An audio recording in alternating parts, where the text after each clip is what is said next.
Konstantinopolis, 29 Mayıs 1453 tarihinde 7. Osmanlı Padişahı 2. Mehmet tarafından fethedilmiştir. Bu büyük fetihle 2. Mehmet Fatih unvanını almıştır. Tarihteki önemli devletlerden olan Doğu Roma İmparatorluğu bu fetihle sona ermiştir. İstanbul'un alınması sadece Türk hükümdarların değil, İslam devletlerinin de rüyasını süslemekteydi. Peygamberin hadisine nail olma şerefi ve çoğu hükümdarın rüyalarını süsleyen İstanbul'u fethetme, 2. Mehmet Han'a nasip olmuştur. Mehmet Han İstanbul'u fethedene kadar İstanbul birçok devlet tarafından kuşatılmış, lakin İstanbul'un güçlü surları geçilememiştir. İstanbul'u ilk kuşatan Türk devleti Avarlar olarak bilinmektedir. Lakin Avarlar başarıya ulaşamamışlardır. Tarih boyunca 32 defa kuşatılmış, bazıları başarılı olmuş, bazıları hüsranla sonuçlanmıştır. Lakin hiçbir Müslüman devleti bu zamana kadar başarılı olamamıştı. Ta ki Fatih Sultan Mehmet Han'a dek. Osmanlı'nın Rumeli ve Anadolu yakalarındaki toprakları, Doğu Roma İmparatorluğu var olduğu sürece tehlike altında olacaktı. İstanbul olmadan da bir toprak bütünlüğü söz konusu olmayacaktı. Bu nedenle Osmanlı'nın Rumeli'ye sefer yapması da zora giriyordu. Rumeli'ye ve Avrupa'ya hakim olma açısından İstanbul'un kesin olarak alınması gerekiyordu. Bir çağ kapatıp yeni bir çağ açan İstanbul'un fethinin öncesinde ilmi, istihbarati, askeri birçok hazırlıklar yapılmıştır. 2. Mehmet Macarlar ve Venediklilerle bir barış antlaşması yaparak Balkanlardan gelebilecek tehlikeleri önledi. Anadolu'da ise Karamanoğulları ile anlaşarak güvenliği temin etti. Askeri alanda ise İstanbul'un güçlü surlarında gedikler açabilecek, o zamana kadar görülmemiş büyüklükte Şahi adında büyük toplar döktürmüştür. Donanmaya ayrıca özen göstermiştir. Anadolu Hisarı'nın karşısına Rumeli Hisarı'nı, diğer adıyla Boğaz Kesen Hisarı'nı yaptırmıştır. Bizans İmparatorluğu ise kale surlarını güçlendirmiş, Osmanlı donanmasının Haliç'e girmesine engel olmak amacıyla Haliç'in ağız kısmını zincirlerle kapatmışlardır. Suda yanabilen Girejuva yani Rum ateşi adında bir silah icat ettiler. Osmanlı Devleti İstanbul'u alarak Doğu Roma İmparatorluğu'na son vermek istiyordu. Bunun en büyük etkenleri Anadolu ve Rumeli toprakları arasındaki bağlantının sağlanabilmesi, askeri geçişlerin kolaylaşması ve güvenli olması gerekiyordu. İstanbul Doğu Roma'nın elinde olduğu sürece topraklarının güvenliği tehlike altındaydı.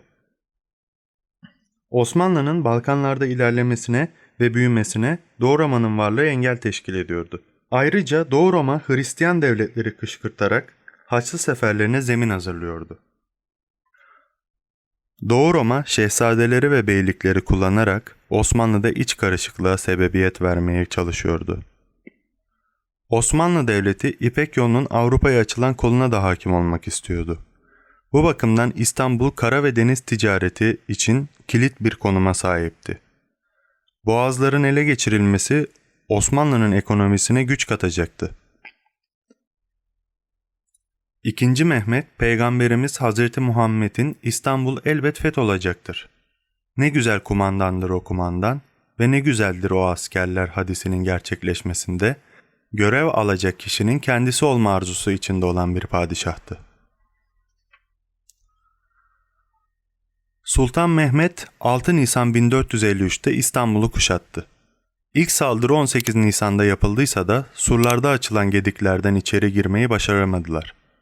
Ancak görülmemiş bir yöntem kullanan Fatih, 21-22 Nisan gecesi Tophane'den Kasımpaşa'ya karadan yağlı kızaklar üzerinde çekilerek 70 gemi naklettirdi ve böylece Haliç'e gemileri sokmayı başardı.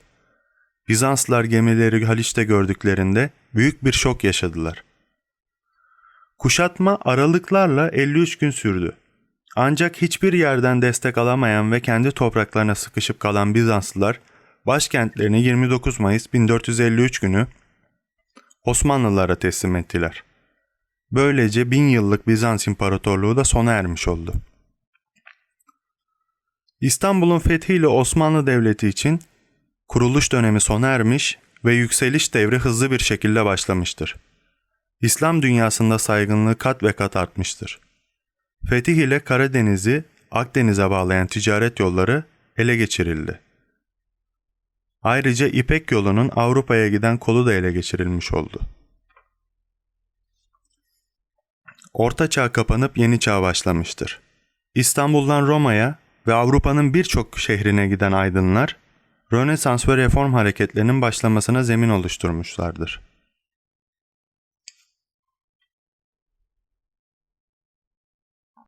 Rodos'un fethi. Rodos adası 5 ay kadar süren şiddetli bir savaştan sonra 29 Aralık 1522 tarihinde Saint-Jean şövalyelerinden alınarak Osmanlı topraklarına katılmıştır. Rodos adası 672'de Emeviler tarafından alınmıştır.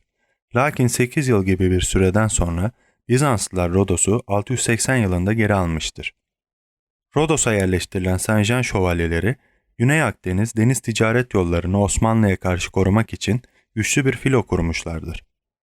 Rodos şövalyeleri korsanlık faaliyetleriyle Türk kıyılarına ve Müslümanlara zarar vermişlerdir. Haç ibadetine giden yolcu gemilerine ve ticaret gemilerine sürekli tacizde bulunup yollarını kesiyor ve türlü eziyetler ediyorlardı. Rodos zindanları bu sebeple Müslümanlarla doluydu. Zamanında Fatih Sultan Mehmet de Rodos'u fethetmek istemişti. Bu sebeple birçok gemiden oluşan donanmasını 1480 yılında Rodos'a göndermiş, ancak adanın alınması o dönem için mümkün olmamıştı. Kanuni Sultan Süleyman tüm hazırlıklarını yaptırmış, yardıma gelecek Avrupa gemilerine karşı limanın belirli noktalarına savunma gemileri koydurmuştur. Öküzburnu denilen yerden karadan savunma yapması için asker çıkarıldı. Rodos şehrinin etrafına da kuşatma için büyük savaş topları yerleştirildi. Kara ordusuyla Rodos'a çıkan Kanuni, Rodos şövalyelerinin Üstad-ı Azamına teslim oldukları takdirde canlarının ve mallarının bağışlanacağı temennisinde bulundu. Lakin Üstad-ı Azam tarafından reddedildi. 29 Temmuz 1522 yılında karadan ve denizden büyük bir kuşatma başlatıldı. Tam 4 ay 23 gün sonra şövalyeler direnmenin gereksizliği ve anlamsızlığı ile kaleyi teslim etmişlerdir. 10 gün içinde Rodos'tan ayrılmışlardır. Bu fetihle birlikte Rodos adası, 12 ada ve Bodrum Osmanlı topraklarına katıldı. 29 Aralık'ta şehre gelen Kanuni kaleyi gezdi. Saint-Jean Kilisesi'nin derhal camiye çevrilmesi talimatını vermiş ve cuma namazını burada kılmıştır. Burada Kanuni adına hutbe okutulmuştur. Adaya derhal Türk göçmenler getirtilerek yerleştirilmiş ve şehir için çalışmalara başlanmıştır. Rodos'un fethiyle Osmanlı'nın Ege Denizi'ndeki hakimiyeti kesinleşmiştir. Rodos adası ve ona bağlı 12 ada 390 yıl boyunca Osmanlı hakimiyetinde kalmış, Trablusgarp Savaşı'nda İtalyanlar tarafından işgal edilmişti. İkinci Dünya Savaşı'nda İngilizler tarafından ele geçirilmiş ve 1945'te Yunanistan'a devredilmiştir. 30 Yıl Savaşları ve Westfalya Anlaşması. 30 Yıl Savaşları 1618 ile 1648 yıllarında birçok Avrupa ülkesi arasında din ve mezhep, hanedan kavgaları, toprak anlaşmazlıkları gibi nedenlerle ortaya çıkan savaşlardır. Temelinde Protestan ve Katolik mücadelesi varmış gibi görünse de aslında 30 Yıl Savaşları daha ziyade siyasi amaçlar için gerçekleştirilmiştir. Kutsal Roma Germen İmparatorluğu'na bağlı prenslikler farklı taraflarda savaşmışlardır. Bu durumlar sebebiyle iç savaş durumu da vardır. 1555 yılında imzalanan Augsburg Anlaşması ile Martin Luther taraftarları ile Katolikler arasındaki savaş sona ermişti. Bu antlaşmayla Alman prenslikleri Protestanlık ve Katoliklik arasında seçim yapmakta serbest bırakılmıştı. Ancak antlaşma tam olarak uygulamaya geçemedi. Kutsal Roma Germen İmparatorluğu'ndaki Protestan prensler 1608 yılında bir birlik kurdular. 1609'da ise Katolik devletler birleşmişlerdir. Böylece Almanya parçalanmış, dini temel alan iki kampa bölünmüştü. Protestanlar Hollanda, İngiltere ve Fransa gibi devletlerle görüşüyorlardı. Katolikler ise İspanya ile yakın ilişkiler içerisindeydi. Bohemyalı ve Avustralyalı Protestan soylulara Katolikliği zorlayan II. Ferdinand'a karşı 1618'de bir isyana kalkıştılar. Bu ayaklanma 5 yıl sonunda bastırılmıştır. Ancak bu durum Protestan Danimarka'yı rahatsız etmişti. Danimarka'nın başka bir talebi de Almanya'dan yeni topraklardı. Bu sebepler Danimarka Kralı 4. Christian'ın savaşa katılma kararında etkili oldu. İngiltere, Fransa ve Hollanda'nın desteğini alan Danimarka, Katolik Birliği karşısında yenilgiye uğradı. 1629'da imzalanan Lübeck Barışı'yla Avrupa'da bir güç olma özelliğini kaybetti. Danimarka ile birlikte İsveç de savaşa katılmıştı. İsveç, Fransa ve Hollanda'dan destek görmekteydi. 3. Gustav Adolf, Almanya'nın büyük bir bölümünü işgal etti ve Protestan Alman prensleriyle ittifak kurdu. 3. Gustav, 1632 yılında Lützen Savaşı sırasında öldü. 1634 yılında Protestanlar yenilgiye uğradı. Katolikler, Protestanlar ve Calvin taraftarları arasında sürdürülen bu egemenlik mücadelesine siyasal tutkular da eklenince Orta Avrupa'da içinden çıkılmaz ittifaklar oluştu. Fransa Katolik bir devlet olmasına karşın siyasi çıkarı doğrultusunda Protestanların yanında yer aldı. İspanya, Fransa ve Hollanda'ya karşı mücadeleye girişti. İspanyollar Fransa'yı işgale başlamış ve işgal engellenmeden önce neredeyse Paris yakınlarına kadar gelmişlerdi. Hollanda kara ordusu bakımından zayıftı, lakin deniz kuvvetleri bakımından iyiydi. Hollanda'nın Habsburglara karşı başarılar kazanması İspanya'nın işini zorlaştırdı. İspanya donanması Hollanda karşısında 2 kere çok büyük yenilgiler yaşadı. Barış masasına oturulduğunda dengeler tamamen değişmişti. İspanya hem Flemenk'i hem de Batı Avrupa'daki üstünlüğünü yitirmiş, Fransa ise Avrupa'daki süper güç konumuna gelmiştir. İsveç, Baltık Denizi üzerinde denetim kurmuş, Flemenk Cumhuriyeti bütün ülkeler tarafından bağımsız bir cumhuriyet olarak tanınmaya başlamıştı. Kutsal Roma Germen İmparatorluğu'na bağlı bütün devletler tam bağımsızlıklarını kazanmıştır. Savaşın sonunda imzalanan Westfalia Barışı ile bağımsız devletlerden oluşan modern Avrupa'nın temelleri atılmış oldu. Westfalia Anlaşması 30 yıl savaşlarını bitiren anlaşmadır. Savaşları bitiren konferans Avrupa'nın ilk ve en büyük konferansı sayılabilir.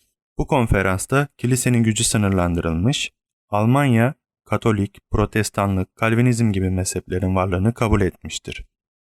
Kutsal Roma Germen İmparatorluğu parçalanmış, Hollanda ve İsviçre üzerinde herhangi bir hak iddiası kalmamıştır. İsviçre bağımsızlığını kazanmıştır. Roma Germen İmparatorluğu'nda beylikler dönemi başlamıştır. Avrupa'nın diğer devletleri mutlak monarşiyle yönetilirken, Almanya tarihi ömrünü tamamlamış feodal bir karışıklık içine girmiştir. Fransa Almanya topraklarına doğru genişlemiştir. Günümüz Avrupa'sının temellerinin atıldığı Westfalia Barışı, Avrupa'nın gördüğü son büyük din savaşını bitirmiştir. Portekiz 1640'ta İspanya'dan bağımsız bir devlet olmuştur. Mora'nın güneybatısındaki Navarin limanındaki Osmanlı ve Mısır donanmalarının 20 Ekim 1827 tarihinde Fransa, İngiltere ve Rusya filoları tarafından ani bir baskınla yok edildiği savaştır. Bu savaş Osmanlı tarihinde Navarin baskını veya Navarin faciası isimleriyle anılmaktadır. Osmanlı Devleti 19. yüzyılda İslam dünyasının en büyüğü, dünyanın ise sayılı büyük güçlerinden biridir. Hristiyan ve sömürgeci devletler Osmanlı'nın çok uluslu yapısından dolayı milliyetçilik fikirleriyle azınlıkları ayaklanmaya teşvik etmekteydi. Yunanlılar bu düşünceler ile Osmanlı Devleti'ne karşı isyana başlamıştır. İsyanda büyük etkisi olan Fener Patriği 5. Gregorius, Sadrazam Benderli Ali Paşa tarafından idam edilmiştir. Mora'da 2. Rum isyanı başlamıştır. 2. Mahmut'un bu isyanı bastırmak için gönderdiği kuvvetler tam başarılı olamadı. Bu sebeple Sultan Mora'daki isyan hareketini bastırmak için Mısır valisi Kavalalı Mehmet Ali Paşa'dan yardım istedi. Mısır'ın elinde o devirde Avrupa'da eğitilmiş, yetenekli bir deniz gücü bulunuyordu. Mehmet Ali Paşa, Mora ve Girit valiliklerini kendilerine verildiği takdirde Osmanlı'ya yardım edeceklerini bildirdi. Sultanın bu anlaşmayı kabul etmesi üzerine Mehmet Ali Paşa'nın oğlu İbrahim Paşa 54 gemi, 16 bin asker ve 130 sahra topuyla yola çıktı. 1825-1826 yıllarında Mora'daki Rum isyancıları liderleriyle birlikte yenerek bölgeden attı. Rusya, İngiltere, Fransa 6 Temmuz 1827 yılında Yunanistan'ın bağımsızlığını öngören Londra Antlaşması'nı imzaladılar. Bu antlaşma ile birlikte bu devletler Osmanlı'nın Mora'yı boşaltması için nota gönderdiler. Osmanlı tüm bunların kendi iç işlerine müdahale olduğunu vurgulayarak reddetti. Bunun üzerine Akdeniz'de bulunan İngiltere, Fransa ve Rusya müttefik filoları İbrahim Paşa'ya da orayı terk etmesini, Osmanlı ve Mısır askerlerinin Yunanistan'dan çekilmesini ister. Ancak bu teklifleri İbrahim Paşa da reddetmiştir. Müttefik donanması İngiliz amirali Edward Codrington komutasındaki Fransa ve Rusya, savaş amacını gütmedikleri inancını vererek hep birlikte Navarin limanına girdiler. Tahir Paşa komutasındaki Osmanlı donanmasına saldırabilmek amacıyla bahane arayışına girdiler. Önce Tahir Paşa'dan ateş gemilerini başka yöne almalarını istediler. Bu istekler kabul edilmeyince Rigny kumandasındaki Fransız donanması Mısır gemilerinden kendilerine ateş açıldığını ileri sürerek İbrahim Paşa kuvvetlerine karşı ateşe başladı. Rusya ve İngiliz gemilerinin katılmasıyla 3,5 saat süren çatışma sonucunda Türk kuvvetlerinin neredeyse tümü yok edildi. Türklere ait 62 gemi battı, 8.000 gemici öldü. Bu olay Türk denizcilik tarihinde Navarin faciası olarak geçti. Osmanlı'nın Navarin'deki mağlubiyetinden sonra 10 ay gibi kısa bir süre içinde Yunanistan Osmanlı tarafından boşaltılmaya başlanmış ve Yunanistan bağımsızlığını ilan etmiştir. Videoyu beğendiyseniz beğen butonuna basmayı, hala abone değilseniz abone olmayı unutmayın.